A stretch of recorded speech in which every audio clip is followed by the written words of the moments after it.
Have you ever worn a MAGA hat in front of the troops? I own plenty of MAGA hats, but I don't. Have you ever worn one in front of the troops at an official event? I don't believe so. I don't believe so. Do you think it's appropriate for the President of the United States to wear political merchandise, including a MAGA hat, at official events, including West Point commencement? The Commander-in-Chief yes or no? Can wear whatever hat he wants, to include the phrase, "Make America Great Again," because I would like to make America great again as well. So you think that's appropriate? The Commander-in-Chief has the right, in front of his troops, to wear whatever he'd like. Okay, I strongly disagree with you. And I urge you both, especially you, General Kane, as we see an increasingly political rhetoric, including from the Secretary, to please, for the good of our troops, this is an incredibly difficult moment, and we need leaders like you to continue to echo the apolitical nature. I have 12 seconds. Mr. Secretary, I don't say this lightly. I have to say this on the record.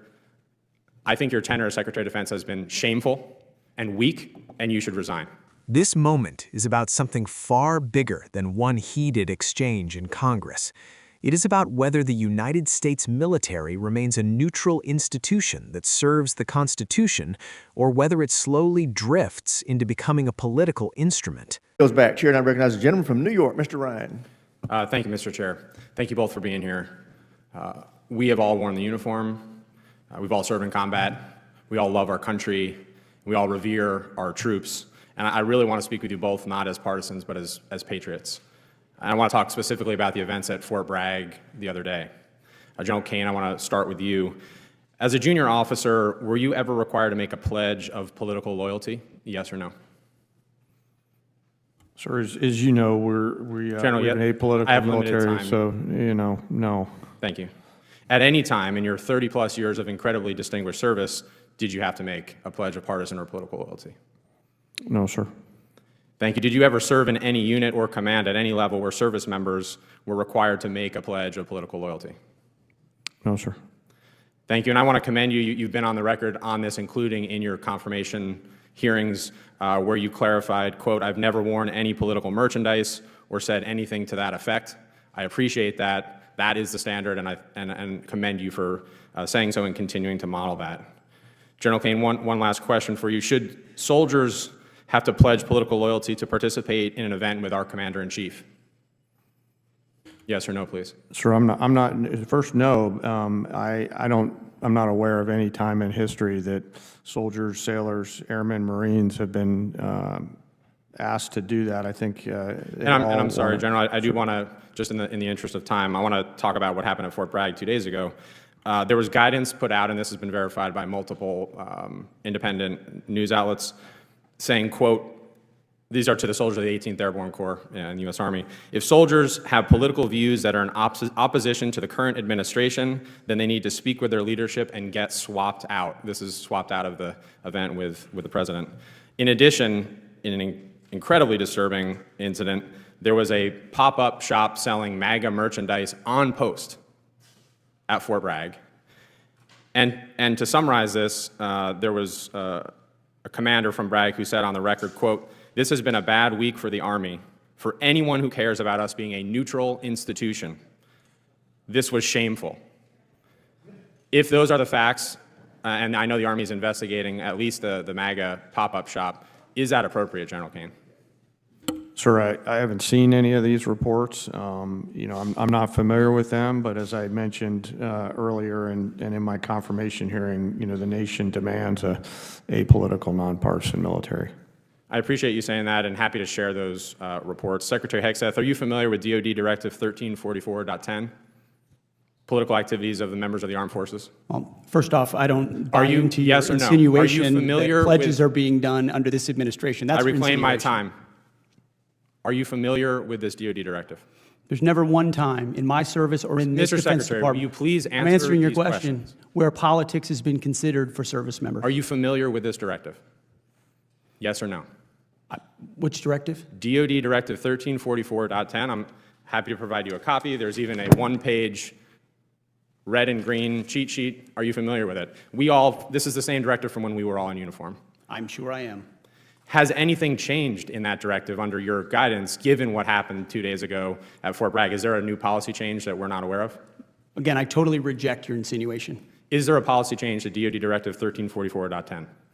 I know what you're attempting to insinuate, but there's I'll no take that as a policy no. change, and there is no policy. Mr. Secretary, have you ever worn a MAGA hat in front of the troops?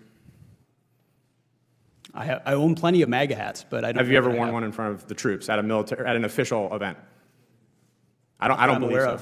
I don't believe so. Do you think it's appropriate for the President of the United States to wear political merchandise, including a MAGA hat, at official events, including West Point commencement? The Commander-in-Chief Yes or no? Can wear whatever hat he wants, to include the phrase, make America great again, because I would like to make America great again as well. So you think that's appropriate? The Commander-in-Chief has the right, in front of his troops, to wear whatever he'd like. Okay, I strongly disagree with you. And I urge you both, especially you, General Kane, as we see an increasingly political rhetoric, including from the Secretary, to please, for the good of our troops. This is an incredibly difficult moment, and we need leaders like you to continue to echo the apolitical nature. I have 12 seconds. Mr. Secretary, I don't say this lightly. I have to say this on the record. I think your tenure as Secretary of Defense has been shameful and weak, and you should resign. I yield back. Because once a military takes sides politically, democracy itself becomes fragile. This is not theoretical. History shows that when armed forces align with ideology instead of law, republics crack from the inside. If you care about honest political analysis like this, make sure to subscribe. At the core of this issue is a principle drilled into every service member from day one. The military does not belong to a party, a president, or a movement. It belongs to the Constitution and the people. Soldiers are allowed to vote, believe, and think freely, but the institution itself must never signal political preference. When troops are filtered based on political views, when campaign merchandise appears on military installations, or when leaders blur the line between patriotism and partisanship, that neutrality erodes. If you want clear explanations without spin, subscribe now. What makes this moment especially serious is that it did not come from junior personnel or random misconduct. It reflects leadership culture. Tone matters in civil-military relations. When senior leaders dismiss concerns instead of clearly reinforcing nonpartisanship, it sends a message down the chain of command. Even without a written order, behavior becomes guidance. Soldiers learn what is acceptable not just from rules, but from what leaders tolerate. For grounded analysis that connects the dots, subscribe. My view is straightforward. Political loyalty tests, even informal ones, have no place in a professional military. A president is entitled to political expression as a civilian leader, but when appearing before troops, the symbolism changes. The uniformed military must never be used as a backdrop for political branding. That is not about free speech, it is about institutional integrity. Confusing the two is either reckless or deliberate. If you want commentary that doesn't dodge hard truths, subscribe. There is also a dangerous precedent forming here. If one administration normalizes visible political alignment in the ranks, the next one may demand the opposite alignment. That cycle turns soldiers into pawns of election outcomes rather than servants of the state. The moment troops feel pressure to signal loyalty to stay in favor, discipline collapses and trust evaporates. Democracies do not survive that. Subscribe if you want long-term thinking instead of viral outrage. This issue is not left versus right. It is professional versus political. The strongest militaries in the world are trusted precisely because they remain above partisan conflict. Once that trust is broken, restoring it can take generations. That is why moments like this deserve attention, seriousness, and accountability, not deflection. If you value deep, non-performative analysis of power and institutions, subscribe now.